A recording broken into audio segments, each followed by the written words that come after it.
En este vídeo queremos darte todos los detalles sobre la donación de médula ósea. Así, si decides hacerte donante, entenderás por qué lo haces, qué compromiso estás adquiriendo y cómo obtendremos las células madre en caso de ser necesario. Es fundamental que estés bien informado de todo el proceso antes de registrarte como donante. Empezaremos explicándote por qué necesitamos donantes. A pesar de los avances alcanzados en los últimos años, algunas leucemias y otras enfermedades de la sangre solo pueden curarse si se realiza un trasplante para sustituir las células enfermas por células normales procedentes de un donante sano. Esta sustitución puede realizarse gracias a las propiedades de las células madre de la sangre. Estas células madre producen todas las células de la sangre y pueden obtenerse con relativa facilidad de la médula ósea, de la sangre circulante o de la sangre de cordón umbilical.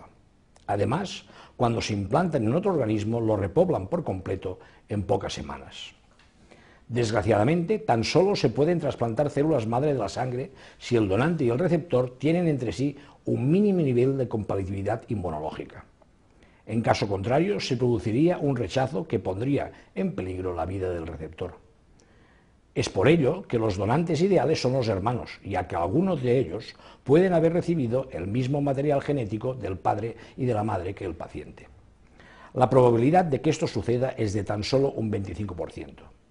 Ello implica que 3 de cada 4 pacientes no disponga de un hermano compatible. Debido a este importante número de pacientes sin donante, durante los últimos 25 años se han ido creando registros de donantes voluntarios en todo el mundo.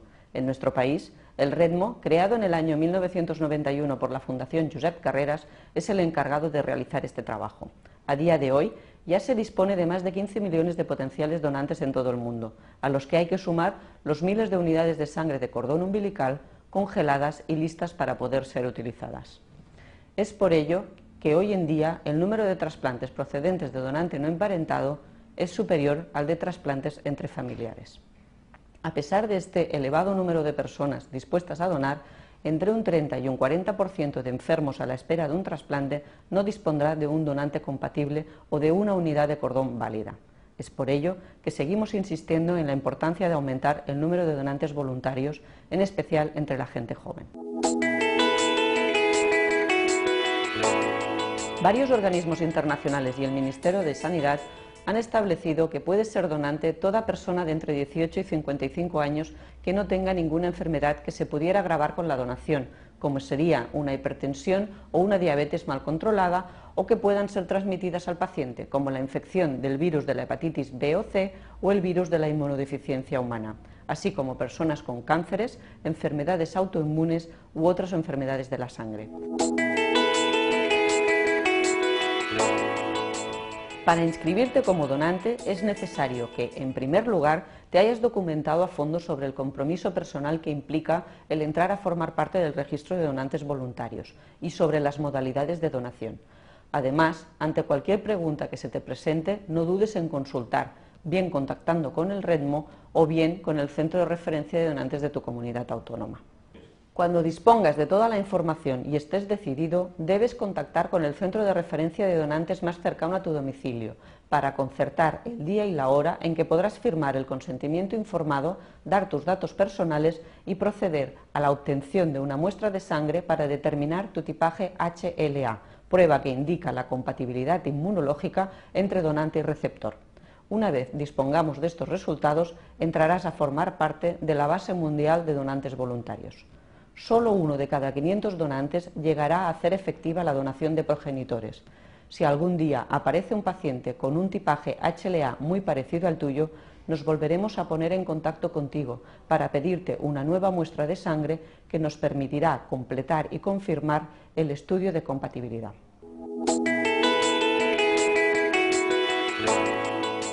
Si se confirma una identidad suficiente y el estado del paciente lo permite, te volveremos a preguntar si quieres seguir adelante con el proceso.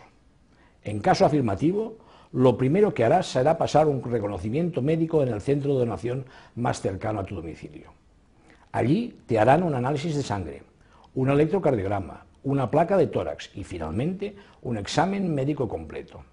En función de los resultados, de la solicitud del centro de trasplante y, evidentemente, de tu deseo, Se decidirá si las células madre se obtienen en un quirófano mediante punciones en los huesos de la cadera o de la sangre periférica mediante un proceso muy simple llamado citoaféresis. El mismo día tendrás que cumplimentar el consentimiento informado para la donación. Si todo está bien y decides seguir adelante con la donación, debes ser consciente de que poco después se llegará a un punto sin retorno, ya que desdecirse cuando el paciente ya haya empezado el tratamiento para el trasplante unos 10 días antes de la colecta supondría su muerte. Si se decide realizar la donación a partir de sangre periférica, 5 días antes de la donación se te administrarán unas inyecciones subcutáneas que hacen salir las células madre de la médula ósea a la sangre. Estas inyecciones suelen ser muy bien toleradas y producen, como mucho, una sensación de dolor generalizado, similar a una gripe, que se controla fácilmente con paracetamol y desaparece por completo al parar las inyecciones. Como puedes ver, el proceso de obtención, llamado citoaféresis, se realiza con el donante cómodamente reclinado, haciendo circular la sangre obtenida de una vena del antebrazo a través de unas máquinas llamadas separadores celulares. Allí las células madre quedan recogidas en una bolsa de transfusión y el resto de la sangre vuelve al donante por una vena del otro antebrazo. El procedimiento suele durar unas 3-4 horas y normalmente es suficiente con una sola sesión, si bien en ocasiones es necesario hacer una segunda a la mañana siguiente para obtener suficientes células. La donación es totalmente indolora y tan solo puedes notar una sensación de hormigueo o calambres en las extremidades como consecuencia del anticoagulante que usa la máquina. Este proceso no requiere ingreso hospitalario y podrás volver a casa poco después de la donación. Si el tipo de donación acordado fuera médula ósea, lo más habitual es ingresar en el hospital la noche antes del proceso. A primera hora de la mañana te llevarán al quirófano, donde procederán a administrarte una anestesia suave de corta duración, que suele ser muy bien tolerada. Una vez dormido, te colocarán boca abajo sobre la camilla. A continuación, 2 facultativos procederán a puncionar las crestas ilíacas posterior-superiores, tal y como puedes ver en las imágenes. Externamente se hacen 1 o 2 punciones por cada lado, y a través de estos 2 orificios se van puncionando repetidamente el hueso de la cadera, cambiando cada vez la dirección y profundidad de la aguja. En 1 a 2 horas se obtendrán un máximo de 15 mililitros de sangre medular por kilo de peso del donante. En caso que el volumen final extraído tenga que ser muy elevado, por serlo el peso del receptor, se suele administrar una autotransfusión de sangre del propio donante, recogida el día del examen médico.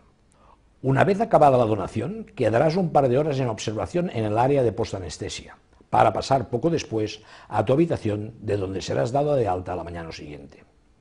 La donación de médula ósea tan solo puede producir un ligero dolorimiento en las zonas de punción, que cede con analgésicos, y una ligera sensación de mareo las primeras veces que te levantes de la cama. Después de la donación te harán tomar hierro oral con el fin de que recuperes rápidamente el volumen de sangre extraído. Tanto si has donado progenitores de sangre periférica como de médula ósea, has de saber que la cantidad de células madre de tu organismo se recupera en pocas semanas, por lo que tu donación no supone ningún riesgo para ti, ni impediría que pudieras hacer otra para un familiar que lo necesitara. En muchas ocasiones nos damos cuenta de la importancia de la donación de médula a raíz del caso de un familiar o amigo, pero a nuestro alrededor, aunque no seamos tan conscientes de ello, hay muchos enfermos que también están esperando su oportunidad. Donar médula ósea es donar vida de forma altruista, para cualquier persona que lo necesite. Muchos pacientes, como los que conoceremos a continuación, han logrado curarse gracias a un donante, a una persona como tú. El día que me diagnosticaron, leucemia, linfoma, inmunodeficiencia. Mi vida dio un giro de 180 grados. fue el inicio de una lucha interminable. De miles de preguntas que se atropellaban en mi cabeza. De incertidumbre. De miedo. De impotencia. De tristeza. Fue el primer día de la etapa más difícil de mi vida. Pero con la enfermedad también he aprendido cosas positivas. La importancia de los amigos. De mi familia. De mi gente. Me han enseñado a confiar. Y cuando crees que todo se acaba, surge la palabra trasplante. Vuelves a tener miedo. Pero tímidamente renace la esperanza. Crees que tu cuerpo no puede aguantar más. Es la última batalla que queda por luchar. y debes afrontarla con fuerza. Y entonces aparece un desconocido que puede devolverte todo lo que habías perdido. Que puede ofrecerte futuro. Sientes la generosidad humana. Un amigo anónimo. Un hermano en la distancia. Un ángel de la guarda. Alguien que sin conocerme decidió salvarme la vida. Nos dio médula. ¡Dona vida! Si estás viendo estas imágenes, es que has hecho ya el primer paso para informarte sobre la donación de médula ósea. Desde hace más de 20 años, nuestra entidad apuesta firmemente por incrementar el número de donantes de médula ósea en nuestro país. Queremos ofrecer más y mejores expectativas de futuro a todos los pacientes con leucemia u otras enfermedades hematológicas. Nuestro objetivo es conseguir que algún día la leucemia sea una enfermedad curable para todos y en todos los casos. Junto a los avances en investigación científica, el aumento de donantes voluntarios es imprescindible para alcanzar este reto. Hacerte donante de médula ósea es una decisión importante que requiere una total determinación. Es tener la oportunidad de salvar una vida, pero también es un compromiso vital de altruismo, solidaridad y generosidad. Gracias por ser sensible a la lucha contra la leucemia. Donar médula ósea es ofrecer a otra persona la posibilidad de vivir.